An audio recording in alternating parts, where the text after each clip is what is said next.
Pink light trickles through the window as the buzzing of the phone startles you from a nightmare. Huh? For a moment, you're tense, heart pounding, as you struggle to remember where you are, when you are. Then it all comes back to you: the monsters, the flood, the battle with Josephine, and 2 months that have passed since. Lifting your head, you squint around the room at the wreckage of another late-night movie marathon. What time is it? You groan, stretching, and steer your feet to the floor. An empty soda bottle clatters onto its side. Sheesh, we gotta start going to bed earlier, Elliot. This place is like a crime scene. Across the room, Elliot's shaped lump of blankets does not respond. I should gently wake him. Elliot! There's no response. You grab edge of the comforter with your toes. Rise and shine, nerd. Pull the blanket aside, but the bed is empty. Wow, he's actually up before me. That's a first. Oh, wonder if he made breakfast. You head for the stairs.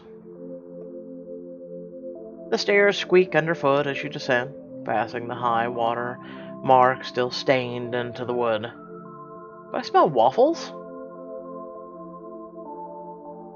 But the house is empty. Oh, I guess I don't. Wind chimes ring softly in the chill morning air. Turning your head towards the front door, you realize it's hanging wide open. What? Hair's prickling on the back of your neck. You make your way outside. Scooter? You out here? And then you see him. He's standing with his back to you at the edge of the dock. He doesn't seem to have heard your voice. In fact, he's eerily still. Call that out again. Elliot? He doesn't answer. You walk towards him, heart beating faster, hand shaking as you reach out to grab him by the shirt. Whoa! He spins around to face you, a cell phone in his hands and a Pop-Tart in his mouth. What's your problem? You weren't answering me, and I just... Ellie takes the Pop-Tart from his mouth, breaking into a grin. Oh, I get it. You thought I was, like, possessed? No, shut up. Ooh, look at me. I'm a ghost. Actually push him and like, hug him. Pull Elliot into a hug, awkwardly pinning his arms to his chest. Ugh, gross. Shut up. You notice this Pop-Tart hanging dangerously close to your mouth. Sibling text. You lunge, taking a bite. Hey, that's mine. What are you, a dog? Laughter echoes out over the clear, calm waters that are finally at peace.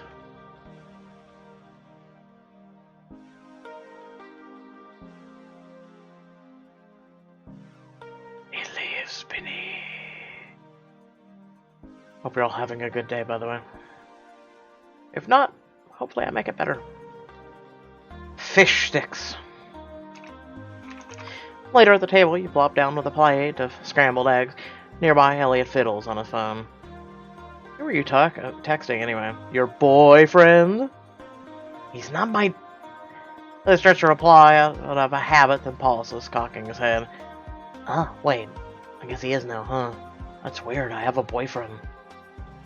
Oh, you are a boyfriend. Whoa. You chuckle, taking a bite of your eggs. Elliot turns his phone off and stretches. So, it's almost the weekend. What do you want to do? I was thinking... Video games till our eyes bleed out like Kingdom Hearts 3. It just released. You should watch it on stream. Logan23. Let go. Any specifics in mind? Didn't a new Assassin's Bleed just come out? Those damn video games will rot your brain. Haven't rotted my brain yet, Gramps. Arthur crosses the kitchen and grabs an apple off the counter. Morning, Grandpa. Morning, Squirt. What are you kids up to today? It's Fishstick Friday, ain't it? That's tomorrow.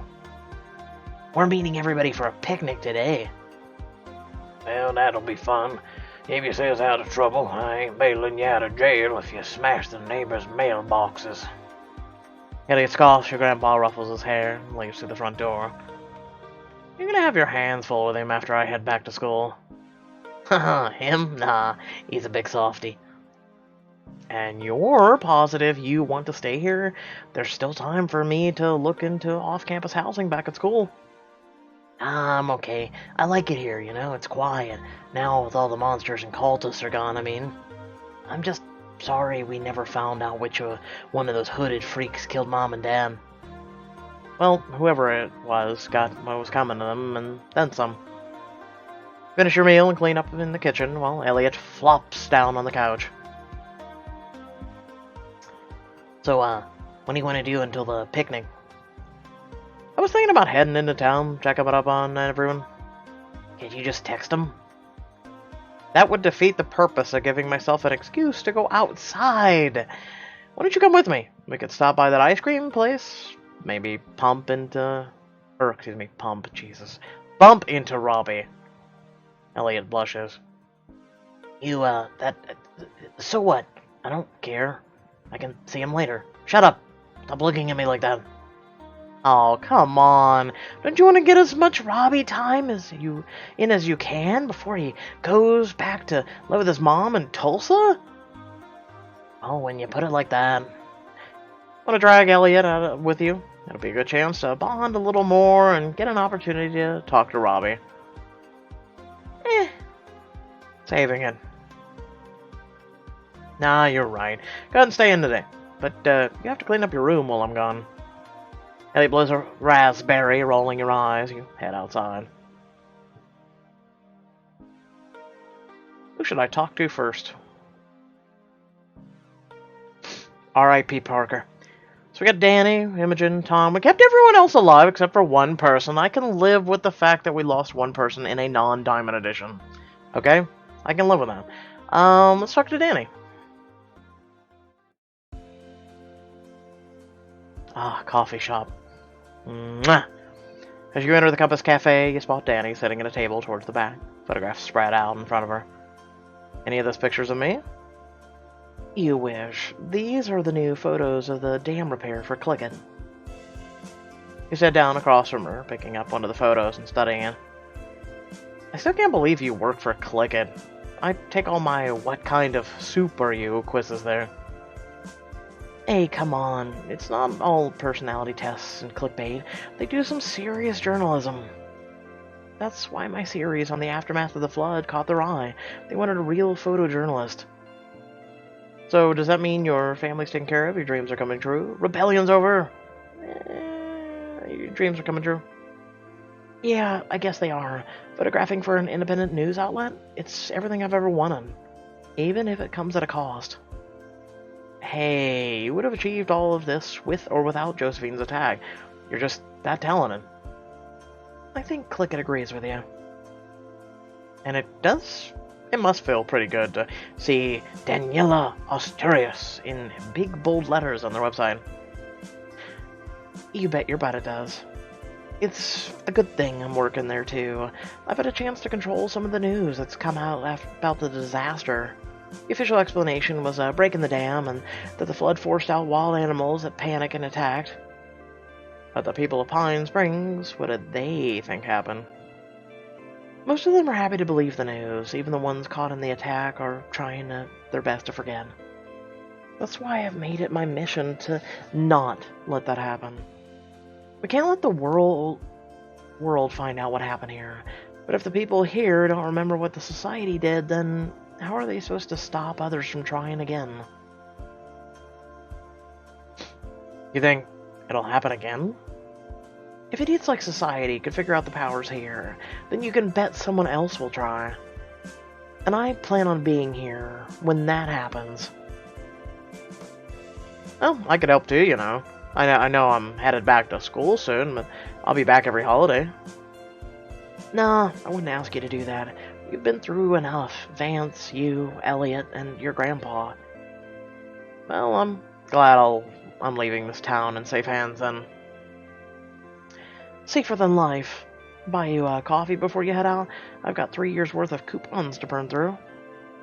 Where the hell do you have coffee coupons? Seriously. As long as you're treating... Starbucks never has coupons. Dunkin' Donuts never has them. Tim Hortons sure as shit never has them. Like, it's just like, hey, let me save up as much money as possible for this coffee. As Danny saunters up to the counter, a huge smile on her face, you realize how nice it is to see her happy and hope it lasts for a long, long time. Correct me if I'm wrong, but I thought she was a love interest. That's all we're getting. Alright, whatever. We'll go with Tom.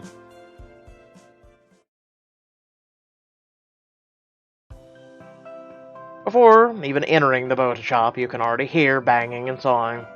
Sounds like Tom's back from Westchester. Inside, you find Tom hard at work over a suspended John boat. You just got back and Grandpa's already got you hard at work. Hey, someone's gotta keep the boats around here in working order. Lean against a workbench as you watch Tom sand the boat's underside, his muscles rippling with effort. So, does that mean you're sticking around, for the boat's sake? Actually, I've re-enrolled at Hartfield for the fall. I've decided to finish off my degree in robotics. That's awesome. Hey, thanks, John. I was kind of nervous about telling you, so I'm glad you're so supportive. Why were you nervous about telling me? I don't know, I thought you might be sad to see me go, and if you got sad, then I'd have to rethink leaving, and it was already so hard to decide.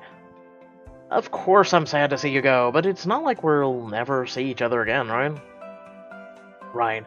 I can come visit you, and you can come visit me, and we can go on spring break together, and it'll be awesome. Exactly. This is probably the best time to leave. What do you mean? Well, the word in Westchester is that the power seems sort of dormant, but who knows how long that'll last. Well, the good news is that there's a whole network of people on the lookout now. We're not gonna let this kind of destruction happen again. I sure hope so. Do you feel this way about leaving too? Kind of guilty? I am gonna come back. My little brother still lives here, after all. Oh, yeah, that's right. Even though I'm just a quick train ride away, I still feel bad about leaving him and my grandpa on their own. I guess it should be easier for me since I'm not leaving anyone behind in Pine Springs. My parents are back in Westchester. Andy's off at his own college and doing his thing and kicking out. But somehow leaving here still sucks. It's because you spent a lot of time feeling responsible for this area, for the power, but you don't have to feel that way anymore. You're free, Tom. Make the most of it. I guess I should let you get back to work. See you at the picnic later. Yeah, you bet.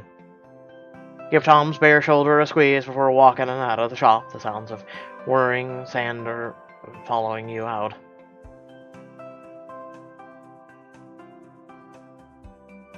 And finally, Imogen.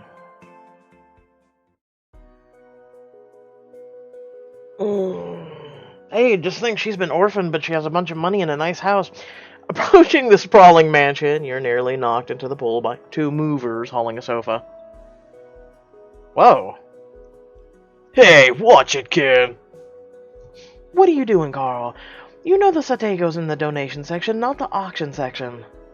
Sorry, Miss Westcott. Movers turn the sofa clumsily around and start carrying it towards a spread of furniture arranged on the lawn. Wow, you can get scary when you're in charge. Really? Thank God, it still feels like I'm playing pretend. It's not easy for me to be assertive, but since I've inherited all my parents' assets, I kind of have to. What are you going to do with all the stuff? Donation, mostly. Even the stuff I'm sending to auction, all the proceeds are being donated to the flood relief efforts. That's so, altruistic. Not really. I feel like I have a debt to repay. It was my parents that caused this problem to begin with. You know that none of this is your fault, right? Maybe, but if I don't make things right for everyone affected, then who will? Well, are you sure you're not taking on too much? I mean, you've still got your own life to think about. You're right, and that's why I'm taking a year off. Maybe 2 to recover. And grieve. Jenny... What about school? School will still be there in 2 years. Once I feel ready, I'm going back. Besides, after getting a chance to communicate with animals, I'm more qualified to be a veterinarian than I was before. You'll make an amazing vet, Jenny. I don't think I've ever met anyone kinder or gentler than you. Oh, stop, John. You're gonna make me blush. There's an ominous crash from across the yard, and you both turn to see the movers standing sheepishly. Carl! Those vases are going to pay for your repairs to Mr. Donohue's shop. Yes, Miss Prescott. Or Westcott. Well then, be more careful. We will be. Sorry about that, ma'am. Your boys, stop messing around. Look alive. We were scattered, busily righting the fallen vases and heading back inside for more work. Because they didn't break. I don't know how that works, but sure, shh, don't ask. Phew, almost lost it for a second there. Don't worry, I don't think anyone noticed. Well, you've got your hands full here. I'll leave you to it and see you at the picnic. You too. Imogen turns back to the task of directing the movers, and you watch her as you walk away, admiring the new confidence she displays. A few hours later, in the late afternoon, you feel your legs burning as you finally crest the hill you've been trekking and find yourself at the top of a cliff overlooking the lake. There he is, the man of the hour. Huh, you sure took your time.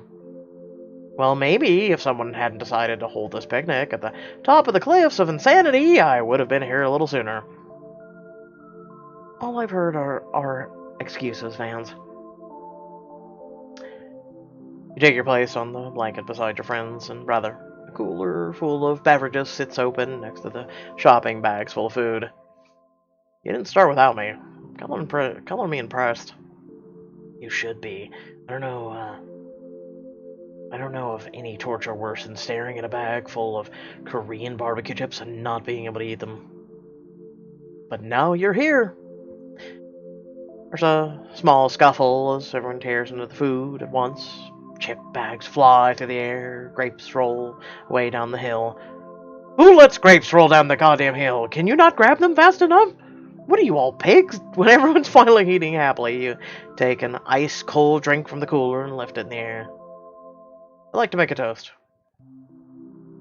Is it a toast to Danny and her mind-blowing, taquita-making skills? I have heard that my taquitas are legendary. You laugh, but continue, letting yourself grow solemn. I don't want to bring everyone down, but I think it's important we remember the people we lost. The mood around the picnic shifts as your friend's gaze turns inward.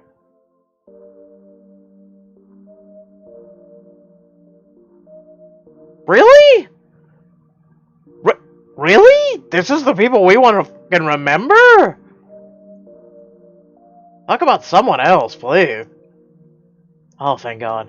Your parents, Parker, Josephine. I'm gonna go with Parker. I didn't know Parker for very long, but in the time he came to be one of my best friends.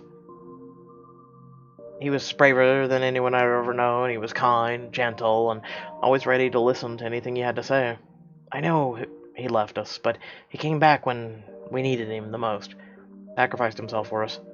He was the best of us, and I'll never forget him.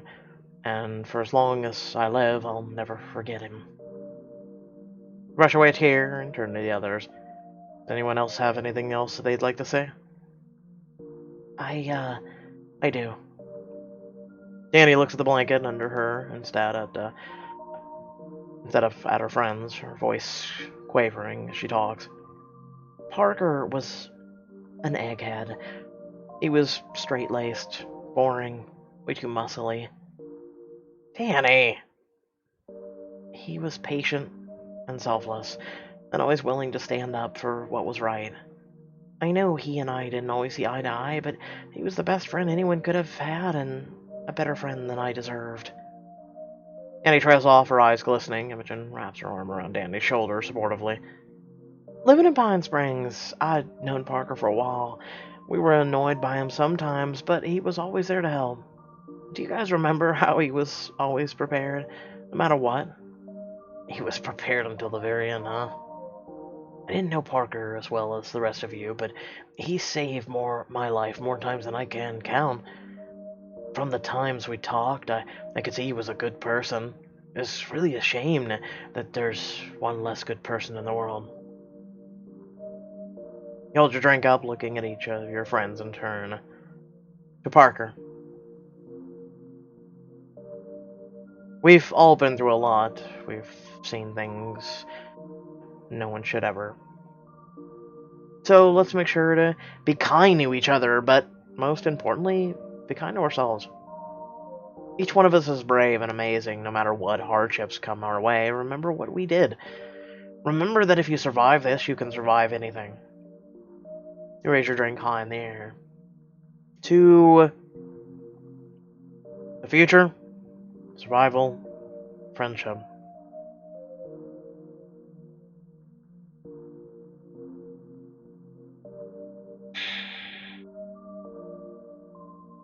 Can I make a personal toast here? I don't have coffee, I have tea today. I need a coffee, though. I probably will make one after this. But since this is a finale, I would like to say to all of you that have watched my content, that have enjoyed it, that share it, and are part of this community, I want to thank each and every one of you. You guys are what makes me keep doing what I do, and if it wasn't for you, I wouldn't be here. So, thank you. To friendship.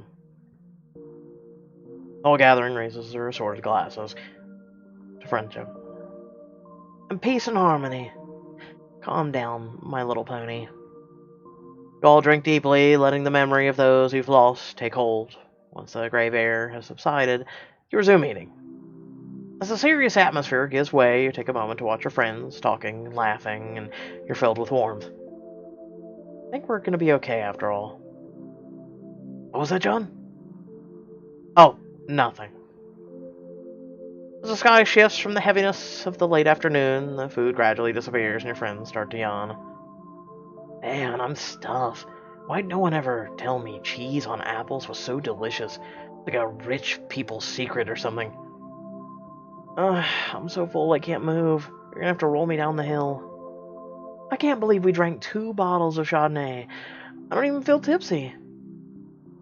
They're gonna be leaving pretty soon. I might be able to grab one of them to hang out. This is your last chance to spend time alone and have an intimate encounter with a person of your choice. A special surprise may be in store for you depending on how you have built your relationship over the course of the book. A special surprise. Well, maybe if we do a Diamond Edition, which again, you guys' support and whatnot, and for those who have been willing to donate within the past month, especially for the PC fund, I would like to get back to doing Diamond Editions. I'd like to get back to that. I know we've been covering quite a bit of Kingdom Hearts and whatnot, but, you know, hey, it's a really cool game, and you guys should really check it out. Kingdom Hearts 3 looks spectacular, and you don't really have to be that deep into the story, and I can always explain it to anybody who tunes into the stream, so keep that in mind. I wouldn't mind doing a Diamond Edition of this book here soon, like I said. Spend more time at the picnic before heading home, making it back just as the sun sets.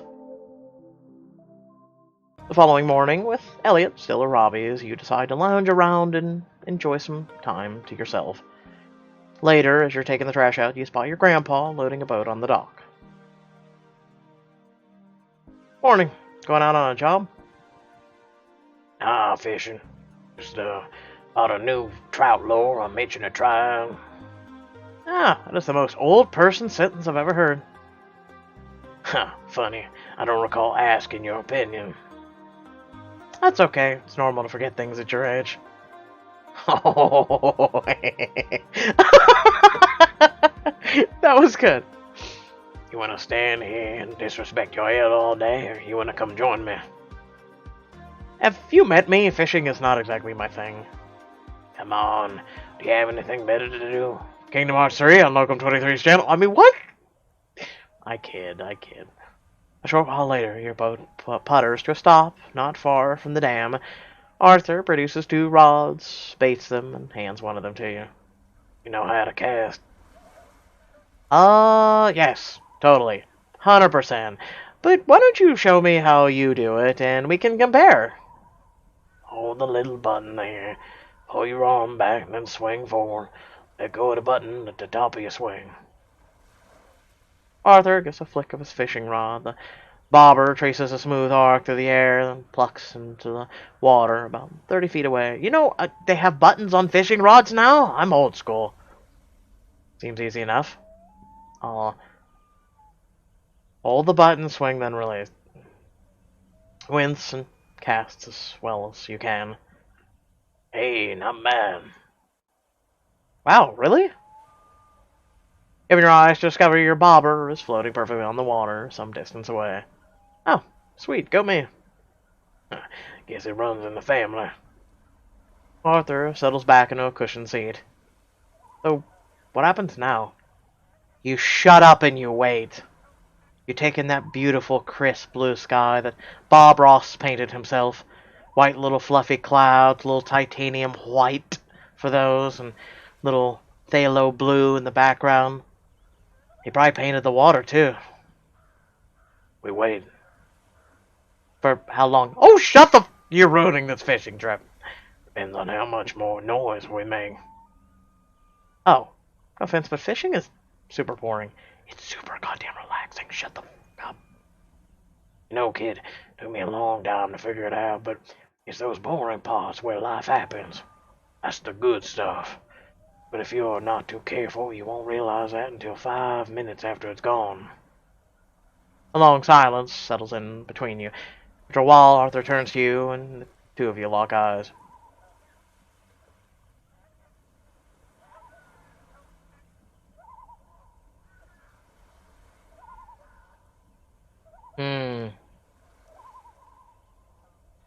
Well, we all know why he betrayed Josephine.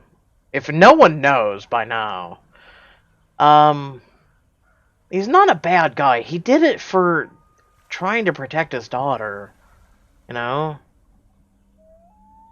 And I don't want to ruin this mood with a foul, stupid question we already know. I'm glad you're here. I really wish we'd known you growing up. I wish I hadn't taken what happened for you to become a part of our lives. Yeah, you and me both. He breathes a long, slow sigh. But, hey, there's good news. I'm healthy as a horse. I plan on sticking around for a while. So, we got all the time and, Suddenly your line twitches. Ah, the thingy. It did the thing. you got a bite. Well, don't just sit there, reel it in. Prop your feet against the side of the boat and crank as hard as you can, but whatever's under the water fights back. Jeez, what is this thing, a whale? Arthur leans over the side. You almost got it. I can see something. You hear a thump against the side of the boat. Here it comes. Watch it be a body. Thump, thump. Wait a minute. That's not a fish. Something surges out of the water, lurches over the side of the boat. Oh no, a sled. A rusty toboggan topples in on top of you. What the hell? Why is this even here? The boat wobbles as your grandpa falls in backwards, breathless with laughter. Your face. You should have seen your face. Ah, you were just as scared as me. Shut up. Soon enough, his laughter is joined by your own. You spend the rest of the day under the water and then make your way back to the house, puttering up to the dock as the sun begins to set. Land ho. Thank God I'm starved. It's a shame we didn't catch anything, aside from that rusty sled of yours. Well, that's what Fishsticks are for. Come on. I actually need to run a couple errands in town. I'll be back for dinner, though, promise. You separate from your grandpa at the end of the drive, but as you approach the front door... Yo. Oh, God, it's Noah! You turn to spot a figure on the edge of the tree line, waving in your direction. You make your way over as Noah lights a cigarette. What's up? Whoa, what happened to your hand? Huh? Glance down at the scarred stump of the lost pinky you'd almost forgotten. Oh, monsters. You know how it is. Anyway, what are you doing here? Just, checking the pH levels on the ambient spook factor. You, guys sent me out. You guys sent out some major shockwaves, you know that?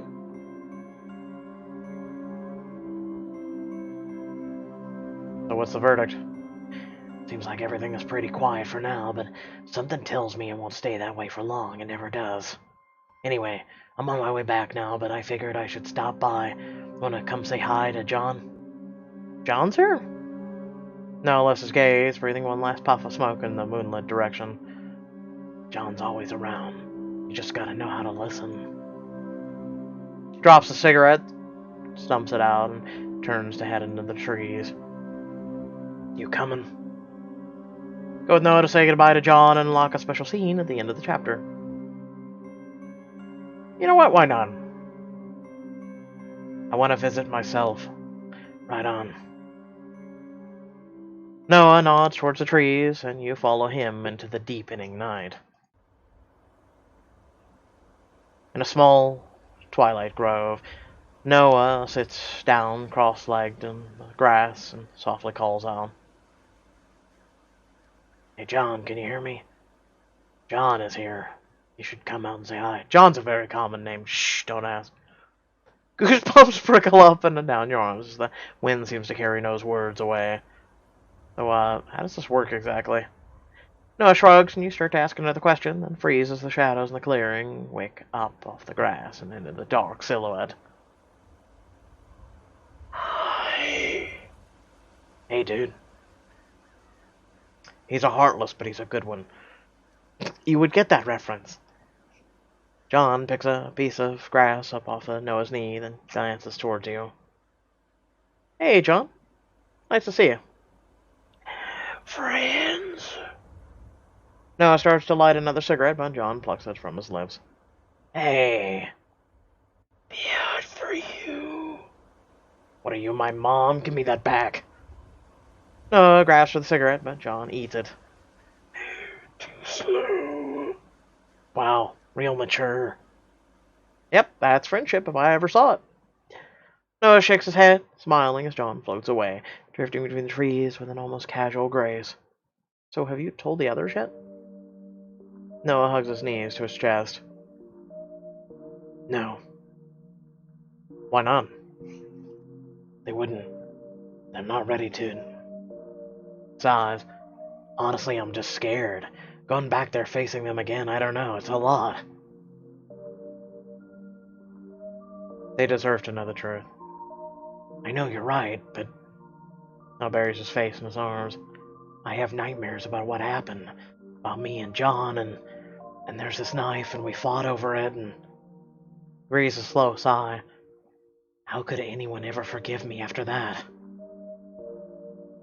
Noah, this isn't your fault. How is it not? Look, from what I heard, and how I heard it, you did something awful, but manipulated by dead sister's ghost is pretty solid as far as excuses go. Wallowing in guilt doesn't help anyone. You need to forgive yourself and then find a way to make it right. Noah stares at you for a long moment, his expression flickering between anger and pain. Finally, he sighs. You might not be entirely wrong. Maybe it's time to stop being all emo about this. Hey, John, come here. I have something I want to say. Noah climbs to his feet as John floats back over. The choices I've made, what I did to you, to everyone. Voice cracks. I know I can never take it back, but I'm sorry. I'm so sorry. John's face flickers between emotions, surprise, sympathy, sorrow, anger, and finally John just shrugs. That's it? You have anything else to say? Are you upset? Mad? Do you forgive me? Doesn't matter. No, I guess not. John floats closer, curling around Noah in a silent hug. They stay like that, silent for a while. So, I'll just go? Noah chuckles, stepping away from John and drying his eyes. Yeah, us too. We've got some work to do. What do you say, John? Ready to go home? Home. You say your goodbyes and then leave the dark woods behind and head back towards the light of the shore. Back inside your house, you shut the door behind you, shaking off a chill. Ugh. Gonna be a jacket weather soon. Bruh, it is negative 20 to 30 degrees outside right now. You want to talk about jacket weather? Yeah, how's that jacket working? Glance at the clock. I don't even want to go outside. I don't even want to be in my own house right now. I want to be somewhere warm. Oh, I better get the fish sticks going. You head into the kitchen, set the oven to preheat, and head for the freezer. Just then, your phone dings with a text. Just a heads up, I'm gonna be with Robbie, and I'll be home in 45 minutes. Okay, fish sticks are going in now.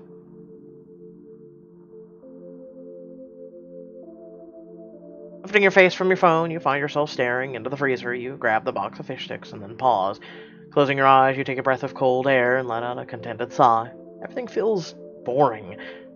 Perfectly, beautifully boring.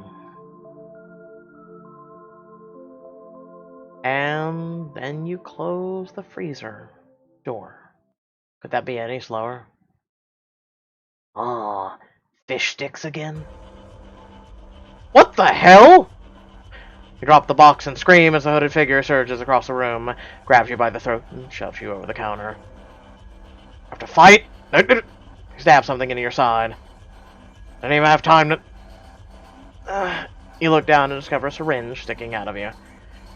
No, what did you... You hit the floor hard. The last thing you see before the darkness crashes in is the shadowy figure pulling back his hood.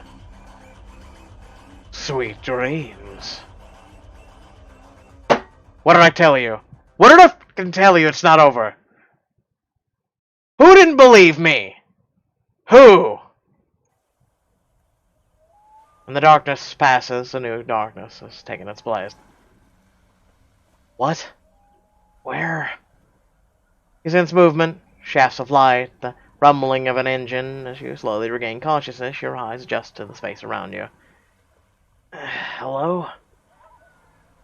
Where am I?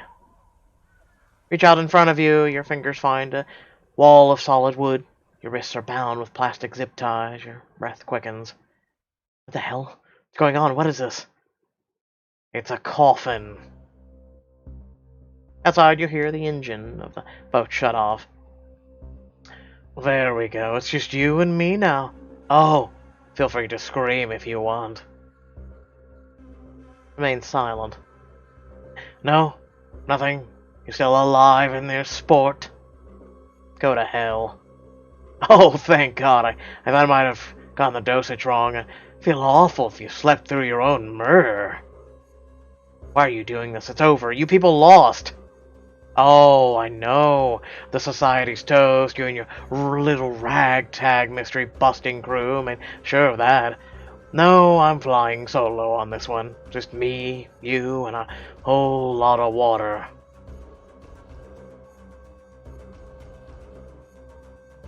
Think about what you're doing. You can't possibly think you're gonna get away with this. They've been dredging the lake for weeks. Which is how I know they've already searched this spot. Your son is dating my brother. Yes, your death will really be hard for the two of them. It might even drive them apart. The bottom end of the coffin dips upward, sending you slamming into the closed lid as you screeches up onto the railing of the boat. So here's what I'm wondering. Are you actually gonna drown, you think? Or will you suffocate first? Scary stuff. I'll tell you what, though. It's gonna be really hard on the family of yours. It'll kill your poor grandpa for sure. Now, Elliot, on the other hand, he's a strong kid. Maybe he'll be okay. Maybe he'll weather the storm and come out of this a better, stronger person. And one day he'll step back into the world and think, okay, I can do this. And then, right when he least expects it, when he glances into the rear view mirror, or steps through his front door, Grail groans beneath you. Richard's voice is an icy whisper. I'll be there. Just like I was for your parents. You son of a... You hear a clunk and feel a sickening weightlessness. Wood and metal creaking beneath you as the coffin seesaws into the open air. And then it hits the water. No! Somebody help me! You scream, ricocheting around like a pinball as the coffin tumbles weightlessly through the water. And then the coffin slams into the lake bed. Your head smashes against the backboard. Something sharp slashes the back of your neck. Ugh! Struggle to control your racing breath. No one knows I'm here. No one's gonna help me. I have to find a way out. The choices you make now will determine whether you live or die. A higher nerve score will make things easier, but it's all up to you. Your head screams with white-hot pain. Your heart pounds in tear. Your eyes struggle to adjust to the newer, deeper darkness. Calm myself. Don't freak out, don't freak out. Struggle to calm your frantic breathing as your jackhammering heart slows from blind terror to a more manageable level of panic. Okay. Think, John, think. You have to think. You feel blood on the back of your neck where something sharp cut you. The coffin groans all around you, and you hear trickling water. Look for an opening. You desperately scan the crevices of the coffin, but it's utterly sealed. No. There has to be a switch, a lever, or something. That's your bright idea? You hear a loud crack. Torrents of ice-cold water begin cascading in all around you. Free my hands. I've got to get these damn things off my wrists. There's got to be something in here that I can use. Yes, the thing behind you. You roll over and feel around, then find an exposed nail in the back of the coffin. There! You set your zip ties against the point of the nail and saw back and forth. Come on. The plastic bond nicks and frays and splits in half. Yes! You make a hammer with both hands and slam it into the lid of the coffin. Open! You shove it again. Not dying here! Lid splinters. Icy water crashing in on top of you. Your head smashes into the back of the coffin. Your chest pounding, vision blurring as unconsciousness closes in.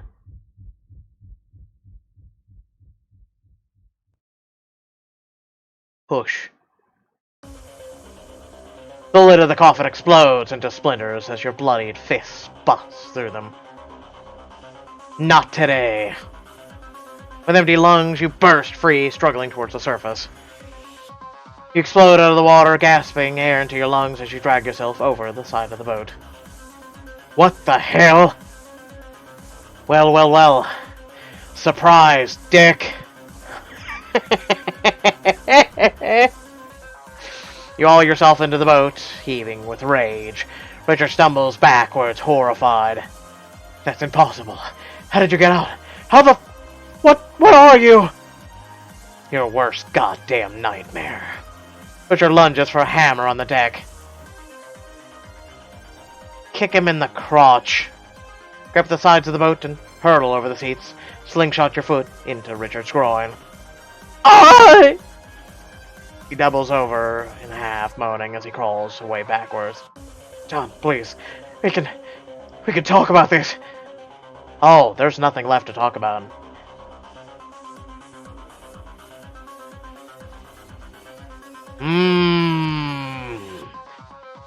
I've always wanted to commit murder. You're already dead. Remember? You died the day Josephine came out of the lake. Just like all those other freaks in hoods. No. You step closer. They've been fishing up bodies for weeks. Yours just supposed to just be one more name to cross off the list. Richard's hand snakes under a bench and whips out swinging a fire extinguisher. Whoa. It clocks you in the side of the head, then crashes through the hull of the boat. You stumble, Richard stands. I should have smashed your head in with a rock and been done with it! Yeah, you should have. Richard snarls, stepping towards you, then staggers. He looks down to find his foot caught in the hole. What the... Snatch up the fire extinguisher as water begins to fill the boat. Richard's eyes lock with yours as you slowly stand over him. No, wait! Yeah, I'm gonna do that murder thing now. You pull the fire extinguisher back. Bye, Richard. This is for my parents. This is for Parker. And everyone else. I was about to say something, but you slam the canister in his chin like a battering ram. His head snaps back with a sharp crack. He's dead before he even hit the deck. You fixed a situation. He was extinguished. You have the fire extinguisher over your head, then bring it down, punching a few more holes in the hull before diving over the side. The boat slips beneath the waves, taking Richard's corpse with it. You tread water for a while, watching the bubbles. After a few minutes, they stop.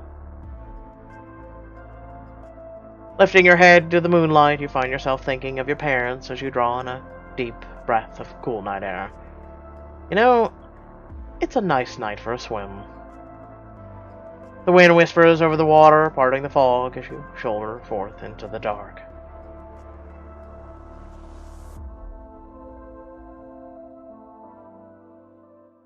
See, and you all thought it was over. We were going to have fish sticks. It was going to be nice, you know? Now playing as Connor. In a seedy bar by the interstate, you blend into the smoke of the corner table. Come on, where are you? You're checking your phone for the new text from the front door swings open and a tall figure stalks in. Her sharp eye scans the room, quickly looking onto you as she heads toward the table. You sit up straighter in your seat. Hey, did you find the place okay? The woman thumps down on the seat across from yours, arms folded, her stoic face is familiar but changed.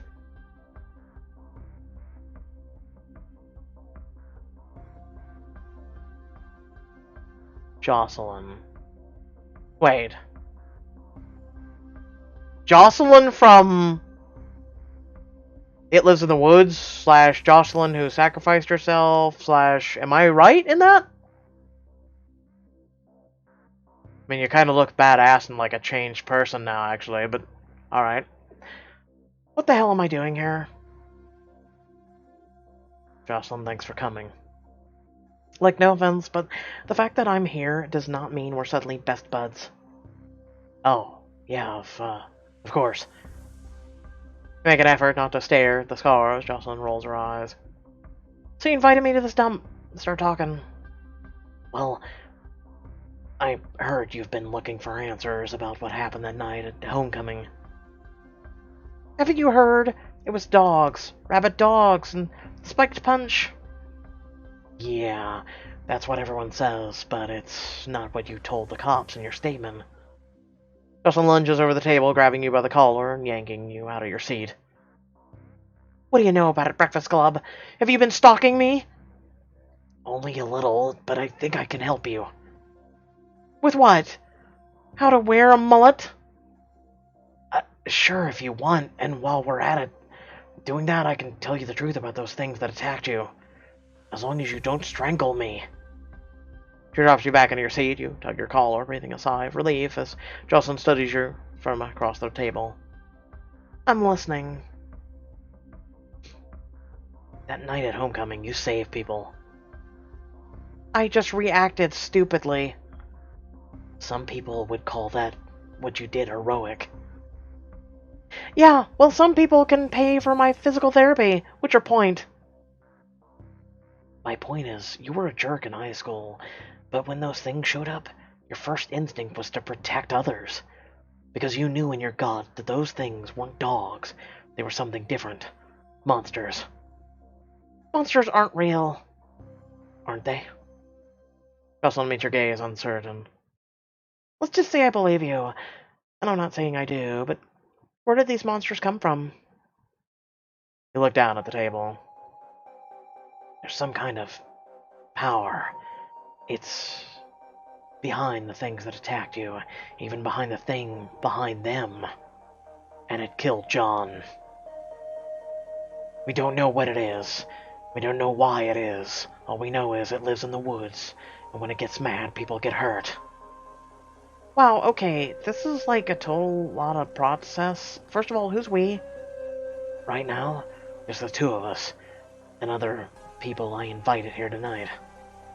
Headlights flash across the wall in the parking lot. A beat-up car pulls in. See, we're not just gonna let this stuff keep happening. That's why we've reached out to you. Jocelyn lifts an eyebrow, twisting to watch as a shadowy figure walks past the windows. We're starting a little club. People from Westchester, Pine Springs, anywhere the power has caused trouble. People who understand how dangerous it can be and are willing to step up like you did. The sun turns back at you as the door opens behind her. And we're not just gonna react anymore. No more cleaning up messes after they've already happened. We're gonna do something. What are you talking about? Do what? A figure steps into view. Fight back. So we've got Noah, him, and her. It lives beneath. Book complete. Oh, sweet mother of Edge, we don't care. Hey, you know what? You know what? Hold on. I kept almost everyone alive, except for one person in a non-diamond edition. I can live with this. I can live with this completely. And I saved myself and I didn't die. The end, question mark? I can live with this. I can... Tell me you all can't live with this. Hopefully you all, and this is the point of me doing playthroughs, okay? Is so I can make decisions so people can make better ones, okay? So hopefully someone out there was able to save Parker while doing a non-diamond edition while saving everyone. Hopefully, just hopefully, someone out there was able to do that. That's the whole point of this. That is literally the whole point of me doing this, is to have fun, to brighten your days, or so I hope.